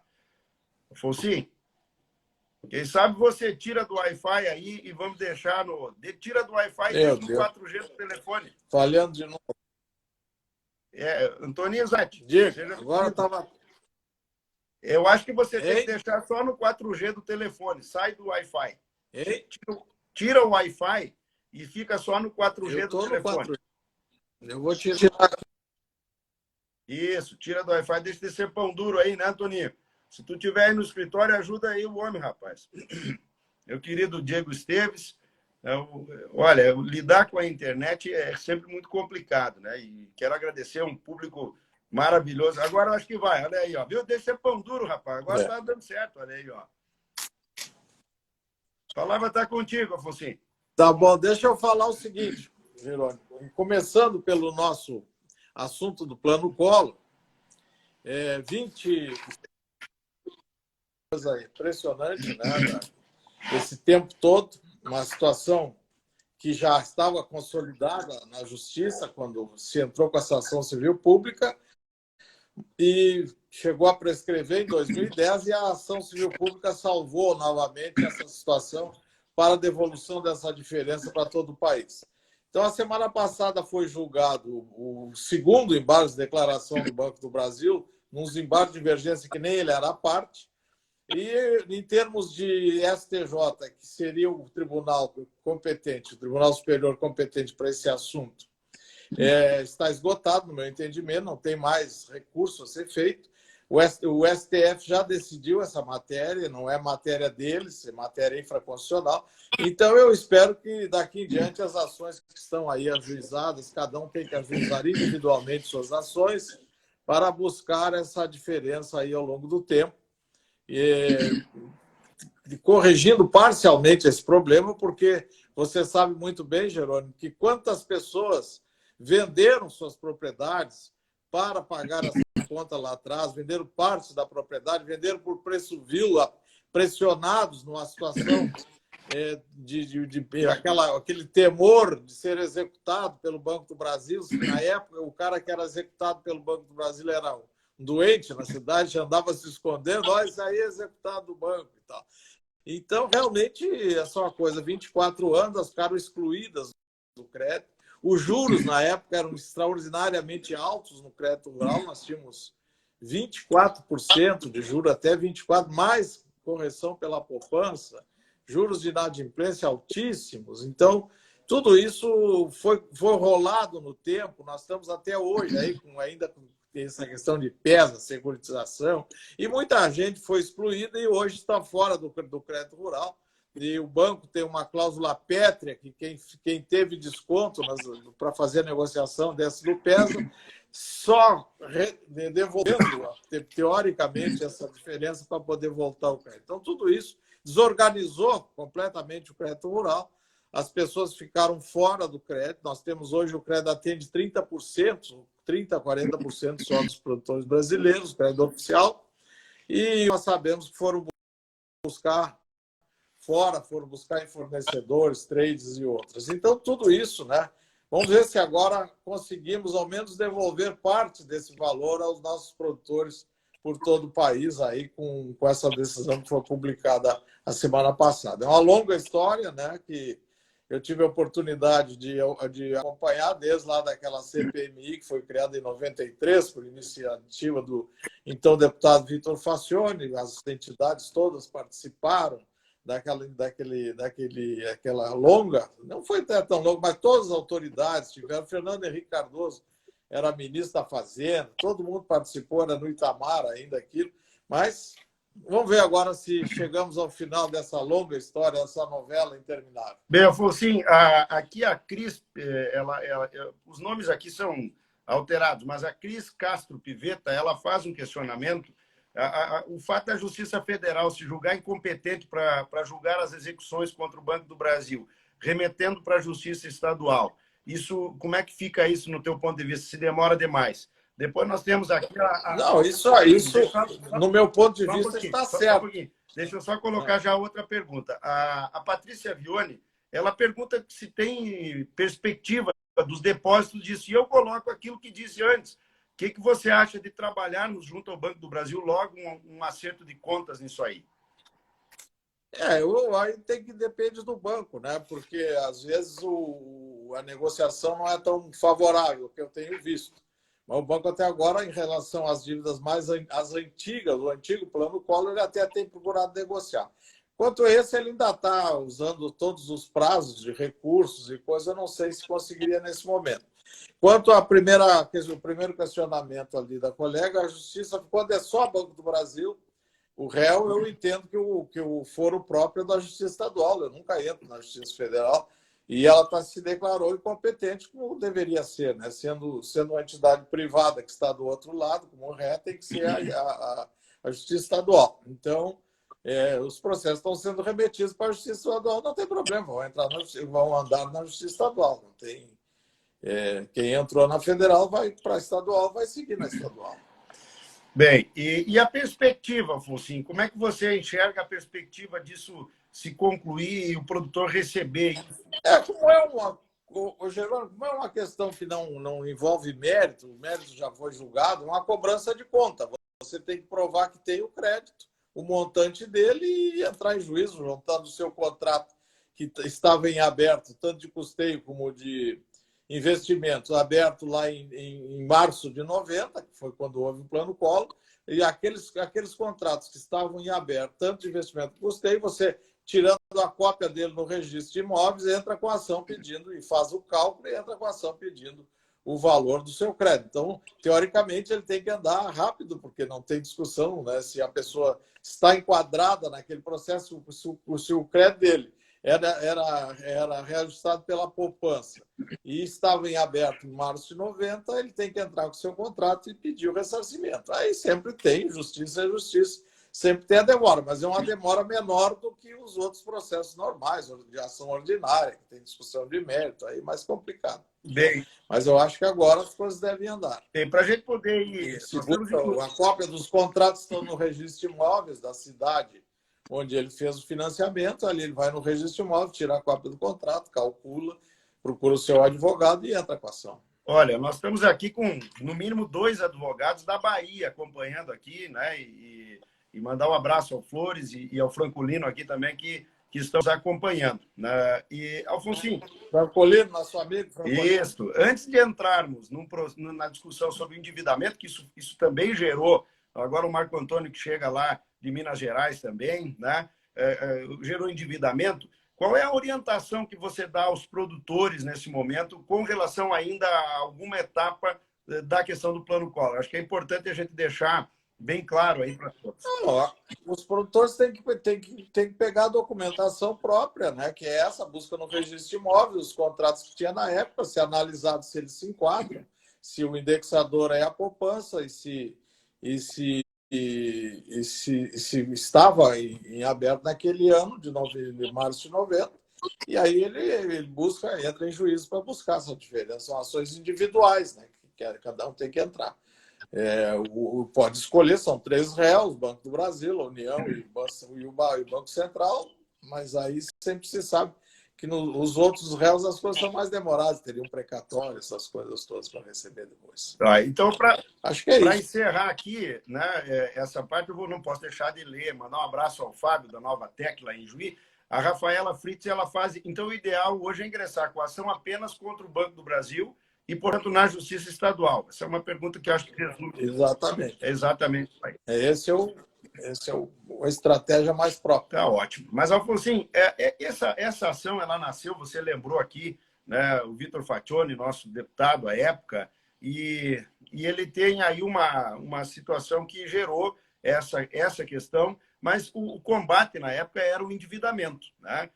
No meu ponto de vista, nasceu PESA e securitização, acho que organizou naquele momento bastante a vida do produtor, mas a política pública deixou tudo solto e, no meu ponto de vista, hoje, nós temos um processo mais complexo, né, de endividamento ainda, né? E eu, há 4 anos atrás, resolvi, mobilizado aí pelos produtores lá de Tapes, poder dar uma analisada no endividamento do produtor rural. Muitos me chamaram de maluco, me disseram, meu querido Framil, que nos acompanha aqui, a Pamela, depois eu vou ver as perguntas e vou passar todas para o Alfonsinho. Enquanto eu falo, eu não vou ler as perguntas, mas eu recupero elas aqui. Me chamam de maluco, dizem que não há endividamento, o agro está bem, o ministro Paulo Guedes diz que o agro está bombando. Eu, Alfonsinho, particularmente, tenho uma leitura que o agro para uma macroeconomia, né, para vamos dizer assim, a formação de divisas para o Brasil, com certeza está bombando, né? Infelizmente, temos uma perda terrível aqui no Sul, mas em números a safra é muito grande. Agora, há tempo, no meu ponto de vista, o produtor não vem tendo renda, né? Porque não há também previsibilidade. Você tem uma hora que tu faz a lavoura, agora quase 6 o dólar, depois não sabe a quando vai comercializar, né? Situações aí do Centro-Oeste, onde os contratos foram feitos o dólar a um valor, não foram travados. Hoje os contratos estão com muita dívida, perdas, enfim. Esse tema do endividamento, como é que você enxerga e como é que você tem tratado isso na advocacia? Você que, além de tudo, ainda comanda o nosso IEJUR, que é o Instituto de Estudos Jurídicos Rurais, que tenho muito orgulho de fazer parte, por bondade do amigo, sou convidado aí para fazer parte dele. Acho que essa orientação é boa. E homenageado. Para o pessoal. E homenageado. Homenageado, né? Fazer parte como homenageado, porque não teria esse cacife para dar palpite. Essa questão, Jerônimo, eu sempre que faço palestra sobre esse tema, desde 86, quando começaram os planos econômicos e começou e terminou a conta movimento do Banco do Brasil e a agricultura passou a ser financiada pela poupança e pelo compulsório, pelos depósitos à vista, perdeu a condição. Aí todos esses planos econômicos foram criando problemas. Todo esse tempo nós não tivemos seguro agrícola, os instrumentos de sustentação da atividade, que é um financiamento adequado, na hora certa, com custo adequado também. O seguro agrícola e mais instrumentos de comercialização para que não tenhamos preços aviltados na hora da safra. Nada disso funcionou nesses 30 anos aí, né? Mais de 30, desde 86, dá quanto isso aí? Dá 34 anos, é isso? Então, nós temos essa desorganização do crédito. Acontecem situações como essa, como aconteceu no Rio Grande do Sul agora. Você não tendo seguro, né? Não tendo essa condição, e hoje devendo todo esse monte, essa dívida que você tem, junto a fornecedores e as trades cerealistas que não têm um instrumento de negociação, realmente cada solavanco desse se agrega problemas à atividade. E como você disse, a atividade tem lucro, não anda, pouco do seguinte, todas essas coisas não tem, então nós vamos vivendo nesses soluços aí ao longo do tempo, né? Infelizmente, sempre se agregando, porque nunca se teve uma solução abrangente, né? Lá naquela época, depois daquela CPMI, teve essa ação civil pública, teve os caminhonaços que nós tivemos, né, participando lá de Brasília, dali saiu a securitização e o PESA, que, teoricamente, a securitização, especialmente depois, ficou uma boa solução, porque não teve correção monetária, ela ficou pelo valor do juro só. Então, mas isso aí veio em cima e essas pessoas fora do crédito, a atividade desorganizada em todo o país. Então, realmente, né, nós temos uma situação. Hoje, você é o que mais fala sobre isso, desse problema nacional, porque as pessoas é tech, é pop, é água, é tudo, né? Na Globo todos os dias, quer dizer, a imagem que o Brasil tem é que está todo mundo nadando em dinheiro, sem problema nenhum, que a coisa está fácil, né? A gente sabe que a situação é muito complicada.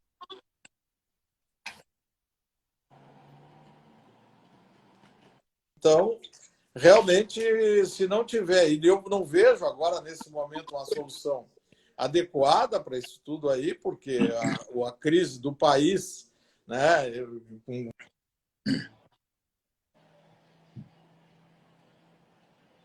O sinal do Afonso está um pouco.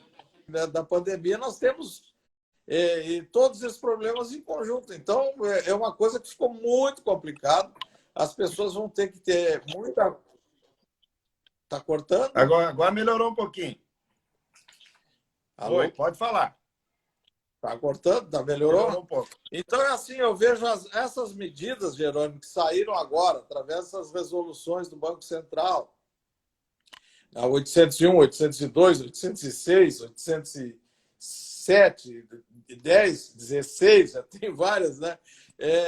São coisas muito paliativas, né? Nós estamos transferindo o problema para mais adiante, estamos sabendo você transferir em 7 anos uma dívida. Outros nem vão conseguir isso, com 8% de juros ao ano. Quando a Selic está 3%, quer dizer, é prorrogar a situação de óbito, né? Nós vamos ter, o produtor vai ter que ter muita consciência do que está fazendo. Às vezes o cara até nem precisa tanto dessa prorrogação, é melhor que ele saia fora desse endividamento, arrume uma solução de não se endividar mais. Eu vejo que os bancos particulares estão criando faixas de financiamentos para tirar, até com juros um pouco menores, mas para tirar o produtor do crédito rural. Ele está fazendo que o produtor vá para uma outra linha de crédito, que aí, quando vencer, ele não vai ter o manual de crédito rural para lhe dar sustentação, e aí ele vai ter problemas lá na frente, como já aconteceu no passado. Então, realmente, nós temos aí todos esses instrumentos que até não estão funcionando, e aqui no Rio Grande do Sul, a questão dos decretos, que não foram resolvidos ainda, as cooperativas não tiveram acesso ao crédito que foi definido a elas, porque muitas delas a questão do decreto não atinge. Então, tanto agora, saiu essa 4.816, né, que deu condições agora de trazer para dentro o pessoal do Pronamp e a questão do BNDES, em parte, né, agora. Cortou. Não está atingido, não está abrangido. Não tem, então, a venda de máquina que houve nos últimos vários anos aí, que está com um endividamento grande em relação a isso, está fora, não tem solução. Então, realmente, eu vejo, e a parte do.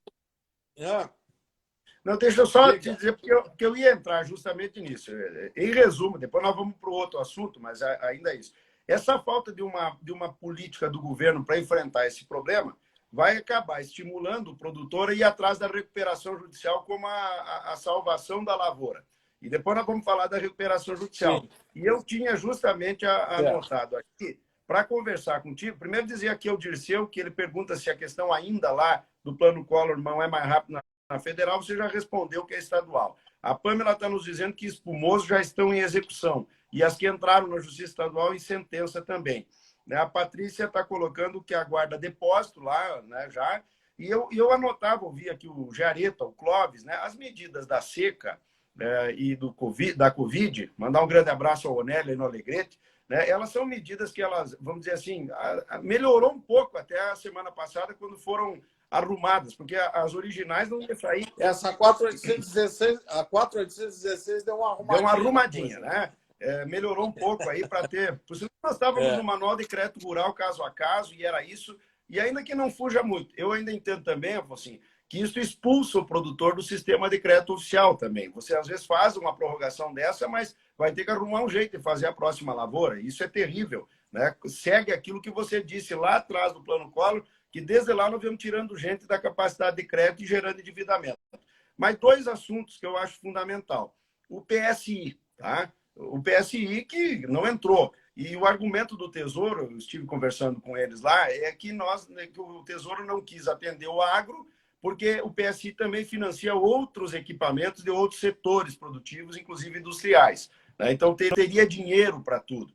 E a mesma coisa não foi decidido com relação ao decreto. Meu querido Omar Vene, que está nos seguindo aqui, o Fernando Moraes, da Encruzilhada, né? Os decretos tendo validade até 9 de abril, e o governo não fez mais ampliado isso também por questão de recursos, além de tudo é uma injustiça, porque a seca no Rio Grande do Sul ela não parou ainda, né? Nós temos agora a produção de não leite, parou principalmente. Não foi essa chuvinha, né, Marvene, que é em Santiago, chuva ainda. boa, que deu 150 milímetros, que resolveu o problema. Né? Foi uma chuva usada como uma referência, mas teve lugares que não choveu e a seca continua. E eu estou trabalhando. Hoje mesmo formalizei mais uma vez ao ministro Guedes, à ministra Tereza. Né? Honestamente, eu acho que a Tereza precisa vir mais firme nessa questão. Eu sei que está lá no meio de uma crise política, mas esse problema do endividamento, o Ministério da Agricultura não pode continuar fugindo, e não é de agora, vem de outros tempos já, que não querem falar do assunto. Então, como é que a gente orienta? Tem produtores que estão nos acompanhando aqui, que já tiveram, inclusive, que pagar o PSI, mas como é que vão pagar o resto dos compromissos, né? Então, eu acho que essas duas questões são Vai debitado na para você conta, falar. né? Debita na conta. Agora você vê uma coisa, a questão do fora banco, né? Nós estamos falando só no banco. Sim. O fora banco, nós estamos sem solução.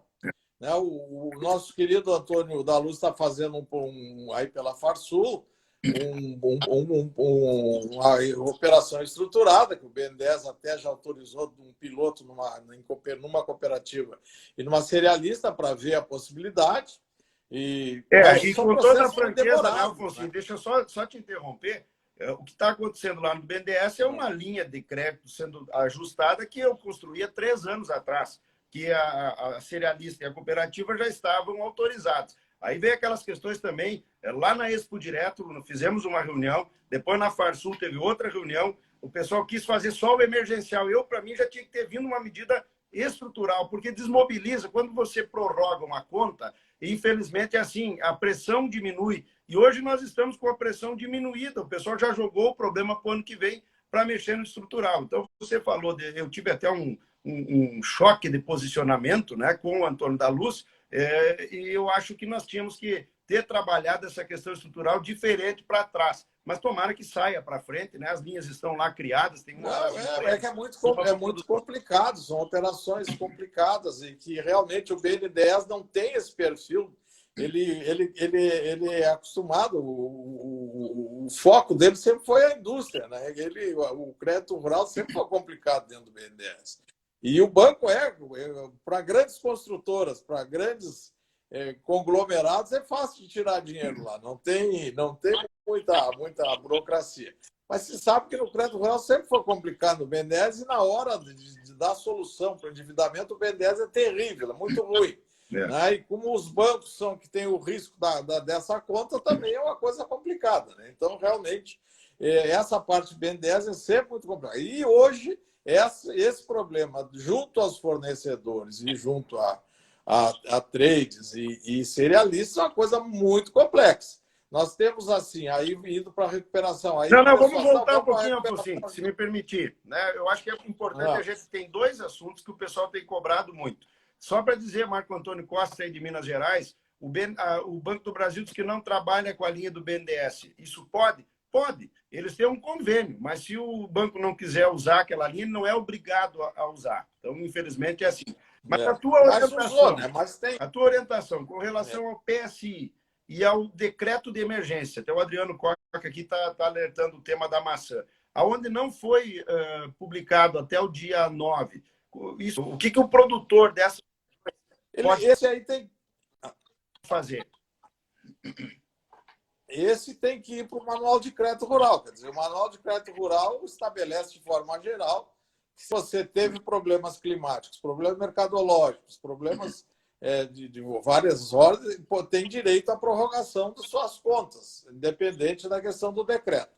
Às vezes, o banco, nessa condição, não aplica as mesmas condições do contrato, mas por essa 4.816 que saiu agora, melhorou bastante. Eu acho que o banco vai ter condições de prorrogar, mesmo fora do decreto, vai ter condições de prorrogar pelas mesmas condições do contrato original. Então, mas é sempre importante, como nós já conversamos há pouquinho, que o produtor faça a conta disso tudo aí, porque um pouco essas prorrogações são tão caras, se ele achar uma outra solução, pode ser melhor. Né? Então, é uma questão muito séria, de uma estratégia que tem que ser tomada, porque ele tem que garantir, nesse momento, o prosseguimento da sua atividade. Se ele ficar descapitalizado, comprometendo tudo que ele tem, ele não vai conseguir seguir, e aí o ano que vem. É como eu sempre brigo, o cara chega na tua porta para te ver livre dele, tu dá um cheque para daqui 60 dias sabendo que tu não vai ter dinheiro só para te livrar do cara que está na tua frente, daqui 60 dias teu problema dias pegou o aval da sogra, do avô, do vizinho, então a situação termina piorando. Então tem que fazer uma coisa muito consciente, muito orientada, e junto aos fornecedores tem que ter uma negociação importante, né? Isso que é uma coisa, antes de uma recuperação judicial, outras coisas, o fornecedor é um parceiro dele, não adianta, é o cara que vem sustentando a vida dele nos últimos anos. Então, ele tem que esgotar até onde puder, contrate alguém, até que seja profissional em negociação, qualquer coisa para não perder esse crédito junto ao seu fornecedor, para que o fornecedor também compreenda a situação que estão vivendo hoje, que não, o cara não vai pagar.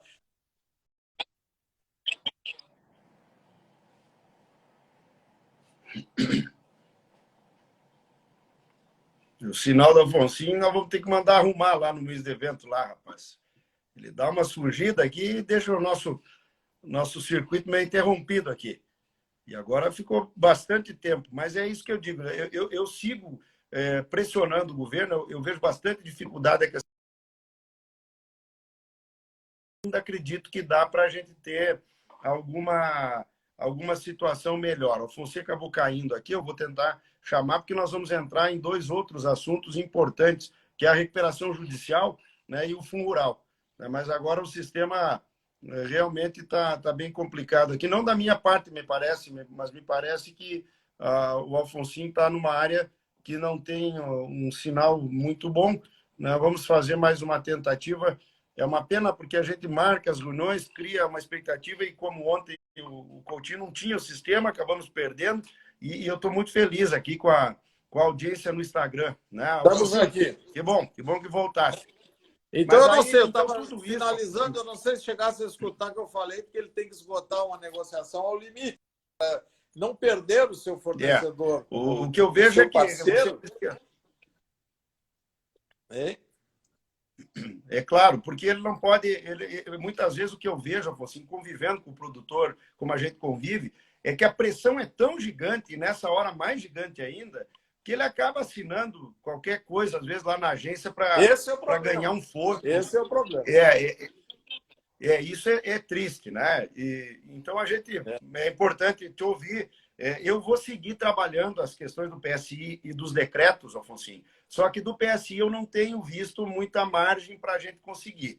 Dos decretos, me parece que, às vezes, ainda hoje nós temos uma reunião aí da bancada gaúcha, eu vou levar isso para a reunião, né? Eu acho que é importantíssimo isso aí. Então, nós precisamos avançar nesse ponto. Mas tudo isso, Afonso, vai jogando o produtor para uma novidade, vamos dizer assim, que eu até fiz o projeto de lei para tentar regrar, e olha que eu fiz esse projeto quando eu entrei na Câmara, em 2011, 2012, né?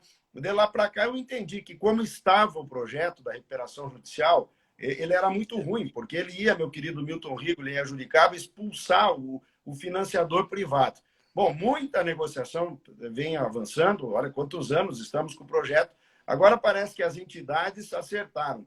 Com o Hugo Leal, que é relator da Lei de Recuperação Judicial, né, pegar vamos dizer, um substitutivo e incluir lá, já está com a urgência aprovada. Como é que você vê essa questão da recuperação judicial como uma alternativa para esse problema da omissão do governo em tratar o endividamento rural?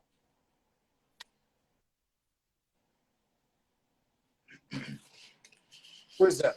Não, eu vejo assim, né? Eu tenho até...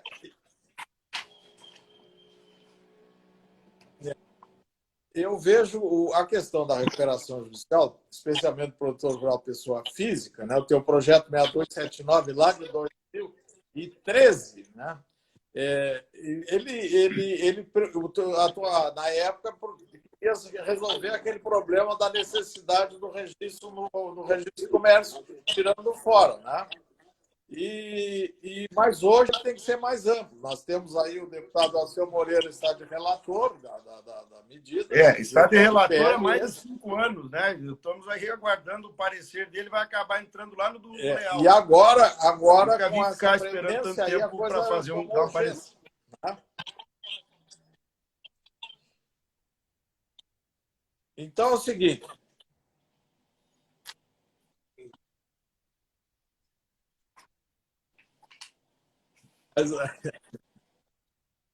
Segue lá. Mas aí é o seguinte, eu vejo tudo bem, o produtor, o que a lei, a 11.101, que é a lei da recuperação judicial, que é lá de 2005, ela foi concebida para grandes conglomerados, uma lei da época, problemas da Varig e outras grandes empresas. Nós temos uma situação que essa lei, ela é muito, no meu entendimento, ela é muito onerosa, muito burocratizada, exige o administrador judicial, tem que ter o comitê de credores, é uma ser peritos e tal. Então, realmente, eu não vejo a boa parte do médico, produtor, ele ter condições de acessá-la e sair bem dela, né? É uma coisa complexa, não, isso eu vejo assim, uma lei que, como ela está redigida hoje, ela serve para grandes produtores. Então, precisa realmente esse projeto que está sendo elaborado tem que atender a essa especificidade da atividade. E outra questão que eu vejo, que me preocupa muito, que ninguém trata disso, é que 95% dos produtores rurais, 95%, trabalham na pessoa física. E trabalham na pessoa física porque ela tem um regime tributário supostamente mais favorável. Então, ela fica na pessoa física, se ela vai para a recuperação judicial. 80%, 90% das recuperações judiciais não dão certo e termina indo o devedor para aí iriam para a insolvência civil, porque eles são pessoa física, falência no caso da pessoa jurídica. Então, eu vejo que essa questão, primeiro, você foi o relator da Lei 13.874, da liberdade econômica. E na Lei 13.874, nós temos lá a sociedade unipessoal. Foi uma grande criação. E, aliás, modelo... a Pamela Fiuza, que está nos acompanhando lá em Espumoso, fez a primeira sociedade lá em Espumoso, sei lá, 10 dias depois da lei, nem isso. Só para fazer um registro aqui. Então, a sociedade unipessoal, no meu entendimento, seria a própria para trazer esse produtor rural, pessoa física, para uma questão de jurídica. Mas só que aí ele perde o seu regime favorecido, regime fiscal.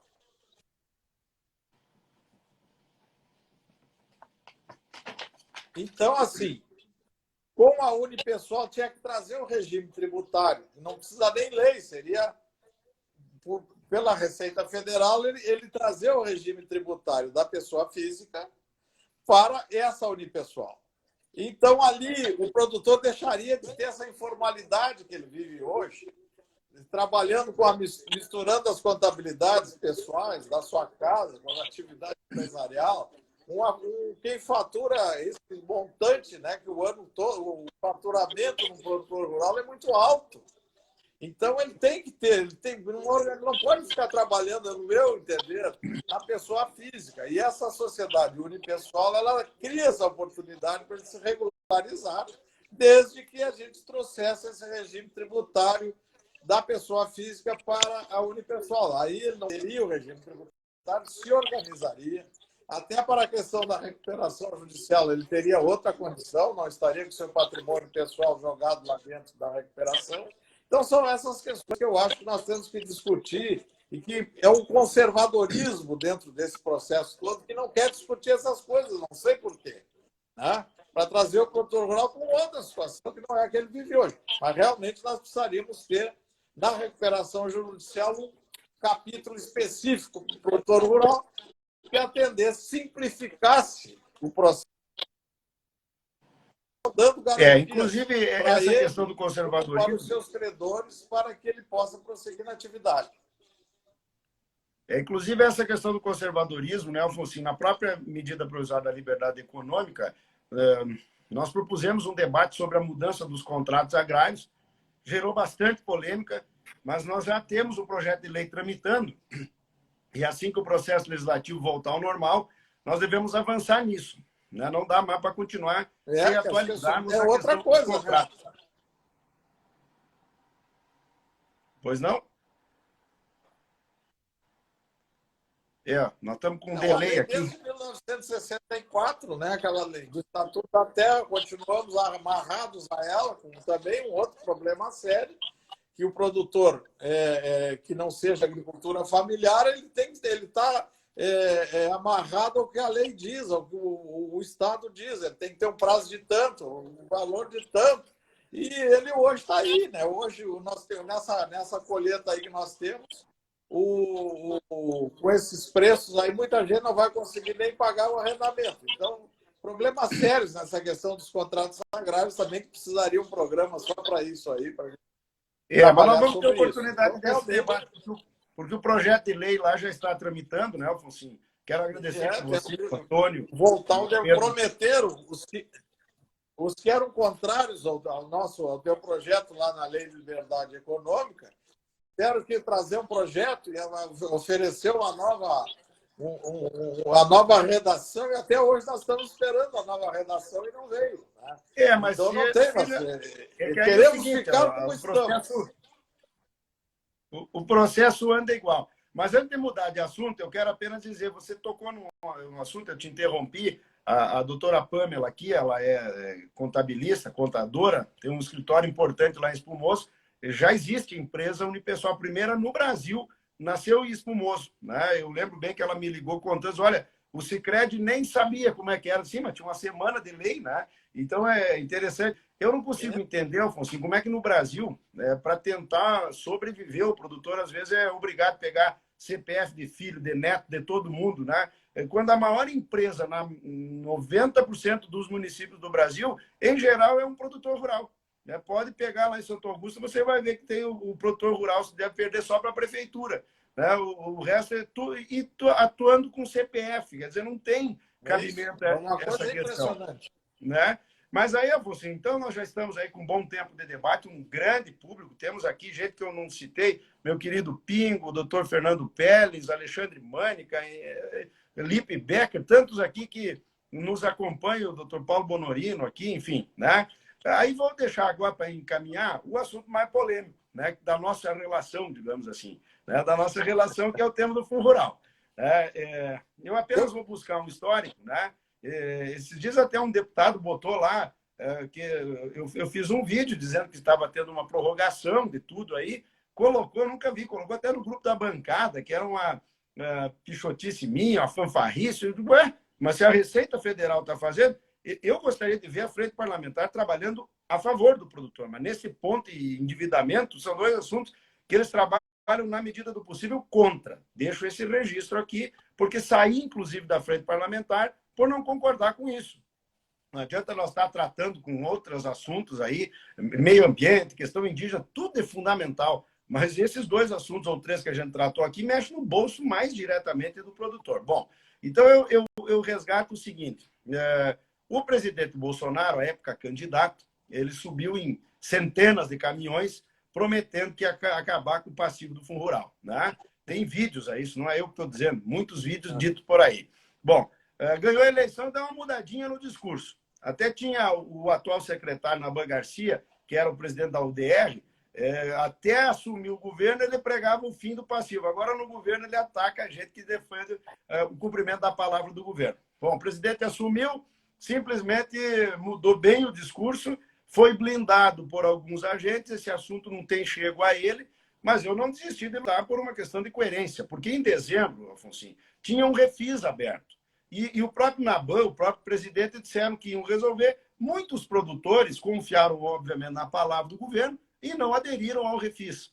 É claro que hoje tem um problema. Com a seca que nós estamos no Sul, até quem aderiu não está conseguindo pagar. Né? Mas o fato é que o governo não pode, isso eu tenho cobrado, passado 1 ano e 5 meses de governo, não honrar ou desonrar a palavra. Ele precisa ter coragem de dizer ao produtor se vai ou não cumprir a palavra. Bom, o que aconteceu mais recentemente? A Receita Federal, especialmente no Rio Grande do Sul, saiu por aí autuando produtores. No meio de uma seca, no meio de uma crise, tem tempo para sair autuando. A gente sabe que isso é em razão aí de decadência, de prescrição, de prazos, tudo isso aí, né? Mas nós trabalhamos muito semana passada e conseguimos já a prorrogação do refis, tá? Isso já foi prorrogado. O Paulo Guedes diz que vai tratar desse assunto na reforma tributária. Então, nós temos que jogar lá para frente, né? A mesma coisa agora, eu estou aguardando para essa semana o secretário Frederico Faber, que nós tenhamos, por questão de coerência, a prorrogação do prazo que essas autuações estão dando, de que o produtor pague o passivo em 29 de maio agora. Quer dizer, se nem o refis não consegue pagar, como é que vai pagar o passivo integral? Tá? Estamos pedindo a prorrogação, eu tenho convicção, falei com o secretário Adolfo Saxida também, eles não recuam no tema da remissão, mas eles estão entendendo a dificuldade. De qualquer forma, eu sei que você defende a reabertura daqui a pouco do refis, se não vai ter solução.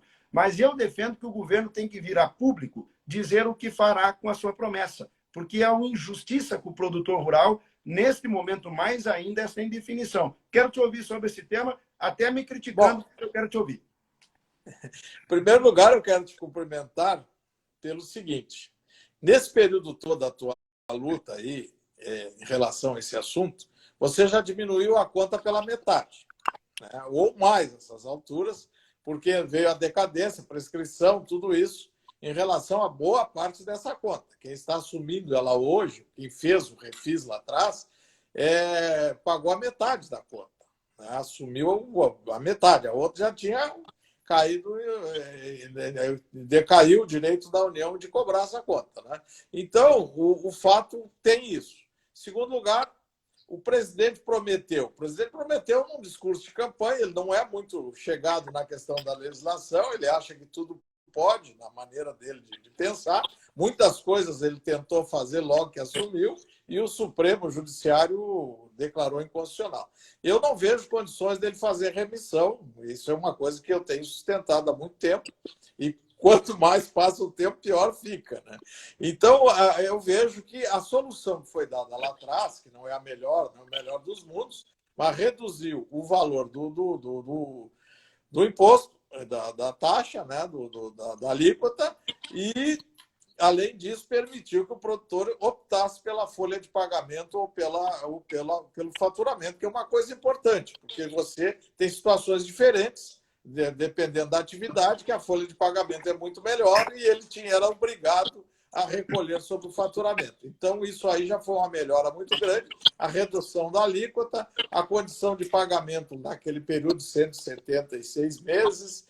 Então, quem entrou, meus clientes que eu recomendei na ocasião, que deveriam fazer para não correr o risco de ficarem nessa condição de inadimplência por um valor extraordinário, né? E, além de tudo, naquela posição ali, não teve juros nem correção monetária na conta. Quer dizer, era uma conta de 10 anos ou mais, sem juros, sem os últimos 5 que nós estávamos prescritos. Quer dizer, isso melhorou muito a conta na hora de pagar, e ainda teve descontos, tudo isso. Bom, então, realmente, eu não vejo condição eu sou muito claro, sempre te disse isso nas nossas conversas sobre o assunto, que eu não acreditava e não acredito cada vez menos em remissão, né? Só se nós entrarmos num processo e a Constituição vai ser rasgada. Então, o que eu penso assim?